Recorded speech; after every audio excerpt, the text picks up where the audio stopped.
At the end of a major build, most people can sit back and enjoy the fruits of their labour. For us, the real work hadn't even begun. Now the rooms were ready, we had to fill them, keep filling them, and make sure every single guest had a wonderful stay at the farm. The first thing that you notice when you arrive at Elvey Farm is this medieval hall house. Now, it was built in 1406, but to be honest, not much has changed inside over the last 7 centuries. You can't say that about this. It's our Tudor barn. It's now home to our restaurant, our bar, and 2 of the guest bedrooms. More guest bedrooms in the stable block. It's a bolt hole away from the world. Guests love to get away from everything and enjoy the peace and quiet of the countryside, away from cars, traffic, and other people. But what a lot of people come here for is the food. People travel from literally right across the county just for dinner.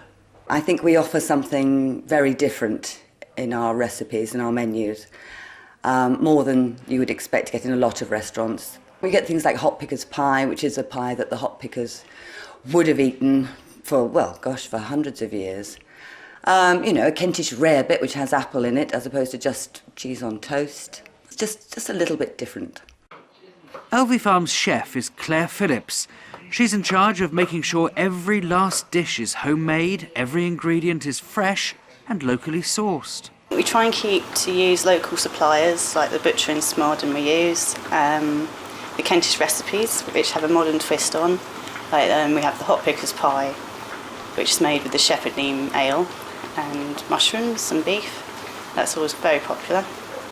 I think people like to know where their foods come from nowadays. It's all been drummed into them, whereas before it hadn't been so important, and that it's free range and being treated well. And ingredients don't come much more local than this.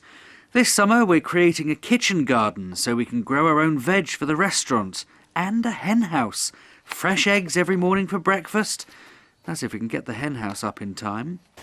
Well, we found these old bits of hen house in the grounds, and we think we could actually repair them and rebuild them somehow.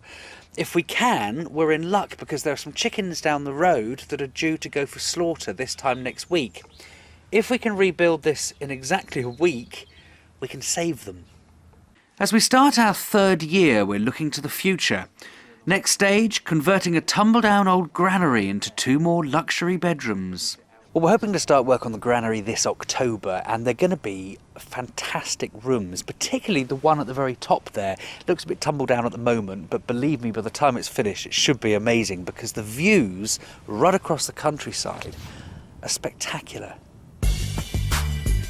There's no doubt Elvey Farm is a little bit special. When we first came here, we dreamed of what we wanted to create, and we have. A hideaway in the middle of the fields, a little haven where the real world can't get at us. We love it here, and our guests do too.